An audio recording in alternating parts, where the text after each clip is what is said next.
And my favorite thing we're going to do this semester is talk about deviance and conformity. So let me start out by telling you what deviance is and what it is not. When we think of the word deviant or deviance, we tend to think bad, or somebody who went to jail, or somebody who did something really, really bad publicly. The thing about deviance in sociology is that's not what it is. Deviance is simply a violation of a social norm. So again, norms are rules and expectations for behavior. If you break one, like breaching, even if it isn't on purpose, you are considered deviant. For example, if I decided to just stop talking, that's deviance. You weren't expecting it. You may have gotten uncomfortable. What happened? Did the camera freeze? Did something mess up on YouTube? Did it buffer? All of those things made you feel kind of like, oh no, what just happened? Because I violated a social norm. It was a simple one. I could have gone a little bit longer and it probably would have been even more awkward. You're welcome that I didn't. But deviance is simply a violation of a social norm. Conformity, on the other hand, is adherence to a social norm, following social norms. People who follow the rules and the expectations of behavior all the time are conformers. People who break the rules all the time are deviants. Now, what I want to make very clear is that in sociology, when we study deviance, we are not making moral judgments, okay? We are making social ones. We are looking at norm violation only. We're not looking at somebody doing the right thing or the wrong thing. We are simply looking at, did they break a rule or did they not? There are certain factors that we use to determine whether or not something is deviant. There are 7 of them, so let me go through them. The first factor that we use to determine deviance is time. When did this act occur? For example, same-sex marriage or interracial marriage used to be illegal. It used to be something that wasn't allowed to the point where if you got caught doing it, you could go to jail. Today, it is legal and acceptable in most parts of the country. So time is important when determining deviance, okay? Fashion is another really good example. If I wore a poodle skirt today, that's considered deviant because it's not in fashion. Now, fashion is one of those things that tends to come back around. I know this because I'm reminded of my age every time I see somebody wearing Doc Martens, because I wore those in the 90s. Thanks for bringing those back. Or wearing their hair in a mullet, which my son has right now because apparently those are back as well, because time, when it comes to fashion, tends to come back. But if he decided to wear a mullet for the next 10 years, I'm going to assume that eventually that will be deviant again, hopefully. So time is important. Place is also important. That's the second factor. Where did this act occur? For example, if you go to a Christian church, for example, on a Sunday morning to worship, but then you stand up and start cheering about your favorite sports team winning a game, that may not be the best place to do that. That would be considered deviant.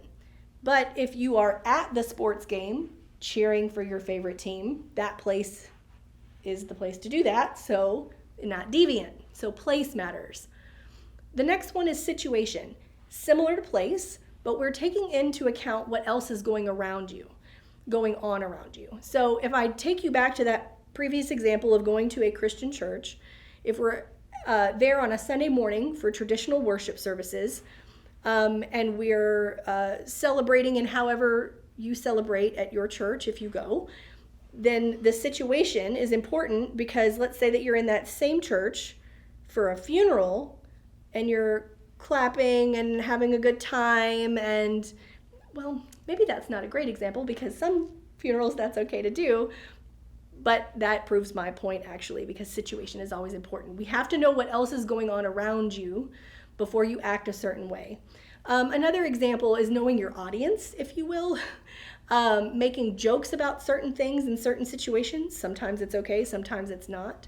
So situation plays a role in that when you're trying to determine whether or not something is deviant. The next one is culture. We have to take into account someone's culture when we're looking at whether or not something is deviant. For example, here in the United States, we have decided for whatever reason, that we do not eat guinea pig. That's not a food that we typically eat here. But in South America, it's a very common food to eat. It's often considered a delicacy in some places. But we're not going to make judgments based on what one country does over another, because we are looking at culture when determining whether or not something is deviant. Another example of this is how we greet one another. Here in the United States, a typical greeting would be a handshake, perhaps a hug, depending on who it is that we're meeting. But in other cultures and other places, a kiss on the cheek, a kiss on each cheek, a kiss on the mouth, at first meeting may not be deviant. It just depends on the culture and your socialization into that culture. So culture matters. The next one is actor. Who's doing it? Who's doing this act?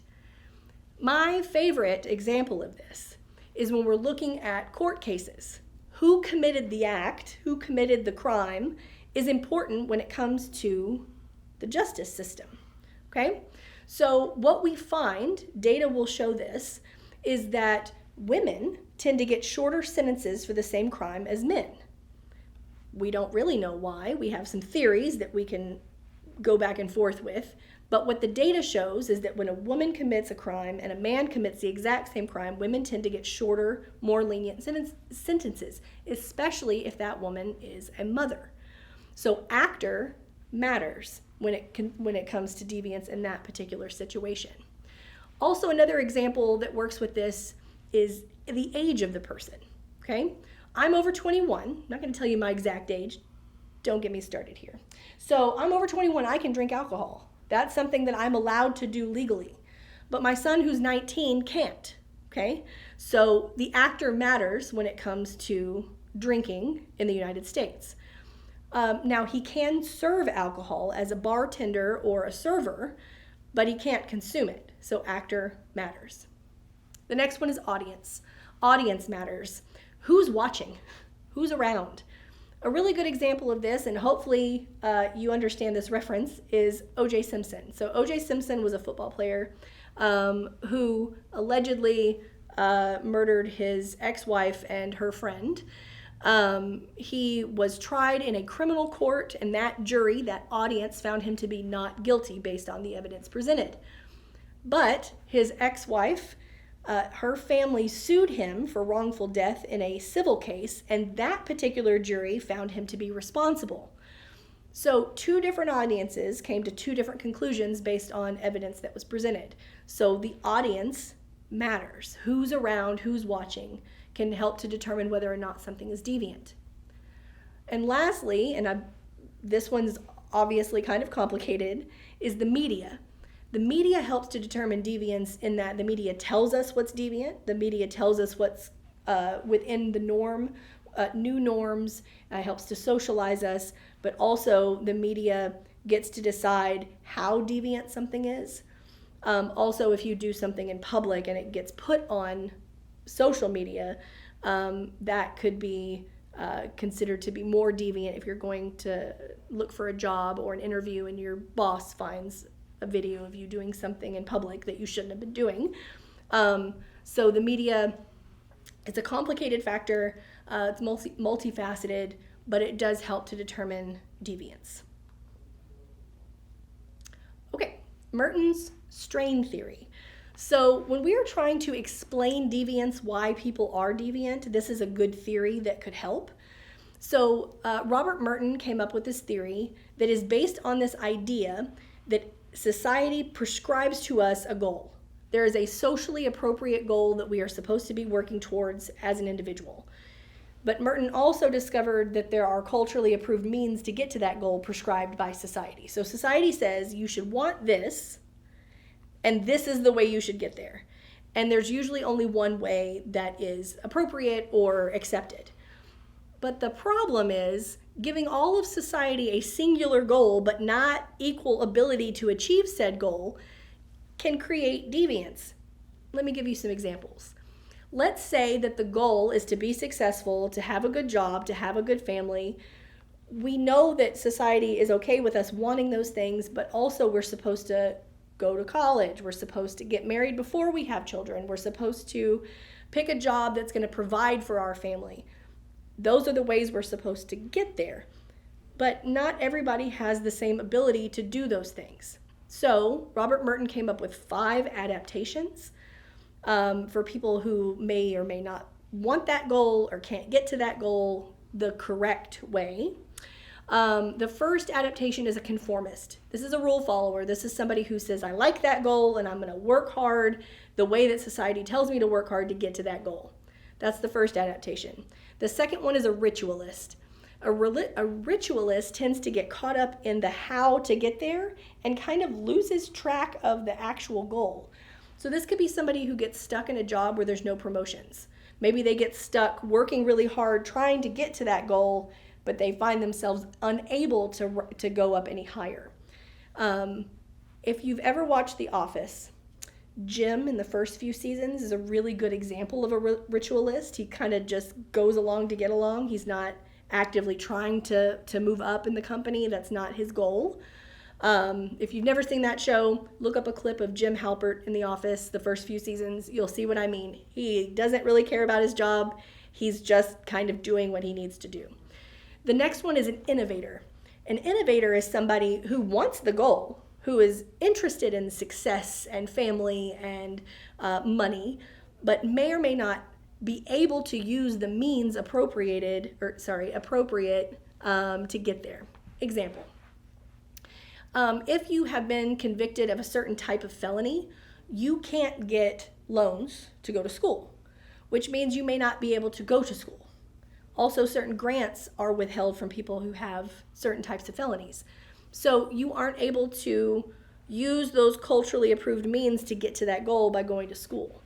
An example of this would be maybe a drug dealer, somebody who is going to probably achieve lots of money and what they view as success, but not using the lane that society has told them they can use.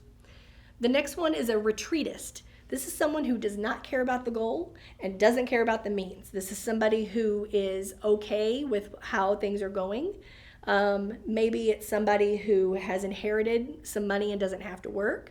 Maybe this is somebody who lives at home with their parents and their parents are okay with it and that's just how they're going to live their life.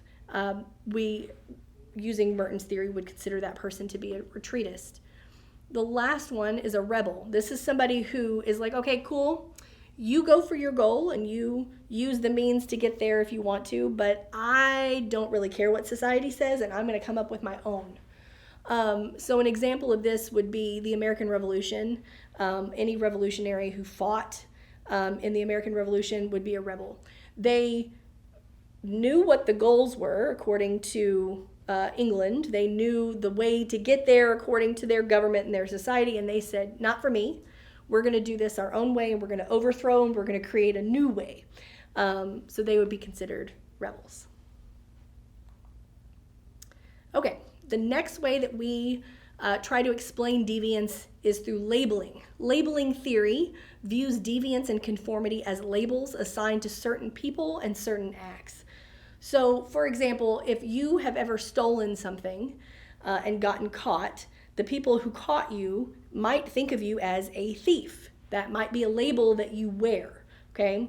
You can think of labels like the little sticky labels that you put on your shirt when you go to a party or when you get a new job and you're doing a meet and greet. Those labels can be sticky and may sometimes have a hard time coming off. An example of this would be a pedophile or a rapist. So if you are ever accused of that, sometimes that label is really difficult to get rid of, even if that label is untrue, okay? So labeling is looking at how we label things, why we label things certain ways. And there are 2 types of labels that we have. There's primary and secondary. So primary labeling is when we label somebody and they reject the label. And they work really hard to overthrow that idea of whatever label we've given them. The example that I typically give here is I went to high school with a girl who wanted to go to college. She wanted a master's degree in business and she wanted to own her own company in fashion design. That's what she wanted to do. She didn't want to get loans because she didn't want to spend the rest of her life paying off a debt to college. So she decided to be an exotic dancer, a stripper. So she paid her way all the way through her master's degree stripping. She has no student loan debt. She owns her own company, and she's doing very well for herself now. One of her employees found some pictures on the internet of her stripping and posted them on the company website. Subsequently got fired, but that's not part of this story. So they relabeled her as stripper instead of boss, and she felt like she had worked really hard to move past that. So that would be an example of primary labeling or primary deviance. She tried to get rid of that label. It kind of came back, but then she took down the pictures, fired the person who did it, and she's working again to not have that particular label. Next, the next way we do this is secondary labeling. So secondary is when we label somebody and they accept the label. Either they've been labeled so much in that one way that they're just like, okay, well, screw it, I guess this is who I am.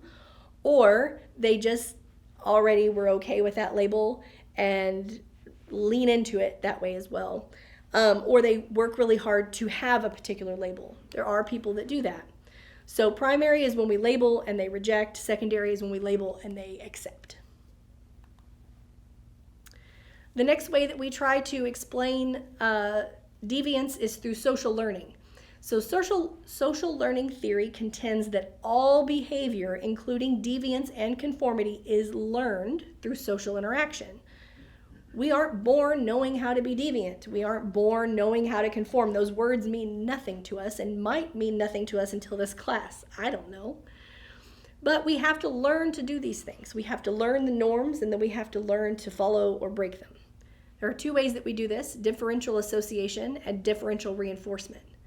Differential association is that we learn things through surrounding ourselves with people who are doing those things. Example, we learn how to smoke marijuana by hanging out with people who already know how to smoke marijuana. There are very few people who learn how to smoke marijuana on their own. They don't watch YouTube to try to do it. They find people that know what they're doing and they learn that way. Marijuana is illegal. Don't do it.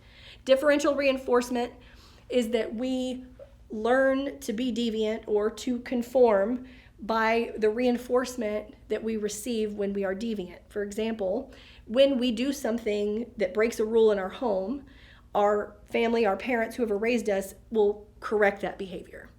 If they correct that behavior enough, this theory says that we'll stop doing it. Okay, so the reinforcement that we're getting is, hey, don't do that, it's bad, so we stop doing it. Differential reinforcement also says that if we do something deviant and we aren't corrected, that we will continue to do it. So if we steal something and don't get caught, we're more likely to do it again. If we steal something a second time and don't get caught, we're more likely to steal bigger things more often. So that's differential reinforcement. Techniques of neutralization. This particular theory says that we're all deviant, and we are, by the way. It's very difficult to wake up in the morning and go to sleep at night and your entire day pass by without you doing some kind of deviance, breaking some kind of norm. So this theory says everybody's deviant, but why? We have to be able to justify our deviance, and there are 5 ways that we do this. The first way is that we deny responsibility. It's not my fault. I mean, maybe I did this, but it wasn't my fault. I'm blaming somebody else or something else for that. If you're late to class, is it because your alarm didn't go off? Is it because you didn't give yourself enough time to get to class? Is it because you had a flat tire? Is it because your phone died? Is it because your dog ate your homework? Whatever it is, when you push that responsibility onto someone or something else, you are neutralizing your deviance. You're saying, okay, I did the thing you're accusing me of, but it wasn't my fault. The next technique that we might use is denial of injury. No one got hurt. It's fine. So we are admitting that we did a thing, but we're saying it's fine that we did it because nobody was hurt in the process. That's a way that we neutralize that particular act of deviance. We say, okay, cool, you're right, I did do that, but no one was hurt. We do this a lot with our siblings. If our siblings are getting on our nerves and then we punish them in whatever way, maybe we hide their shoes. I never did that. I never hid any of my siblings' shoes. That would be mean. But if I did, nobody really got hurt if I did that, right? The next way that we neutralize our deviance is through denial of victim. This is where we say they were asking for it. They deserved it. Whatever I did to them was justified because they needed it to happen. Maybe if somebody is rude to you and then you punch them in the face, you've escalated the situation. You could say, yeah, I punched them, but they deserved it. They needed it. The next way that we neutralize our deviance is condemnation of the condemners. This is when somebody accuses us of deviance, but we say, okay, yeah, but look what you did. So we try to deflect what we did and point the finger at someone else because we feel that they've done something way worse than what we've done. We tend to do this, again, with siblings, but also sometimes with our parents. When our parents get on to us, if they've ever told us a story about what they did when they were younger, we'll bring that up. Like, yeah, I did the thing you just accused me of, but you remember that time that you told me that you were trying to impress that girl and you jumped off the roof naked? That was way worse. None of my parents ever did that I'm going to admit. That's condemnation of the condemners. The last one is appeal to higher loyalties. We will commit acts of deviance if we feel like it's for the greater good. If we're trying to change something, if we're trying to do something to better humanity. So if we are protesting for something that we believe in, that is technically deviant, but we are doing it for the greater good. We are trying to make society a better place.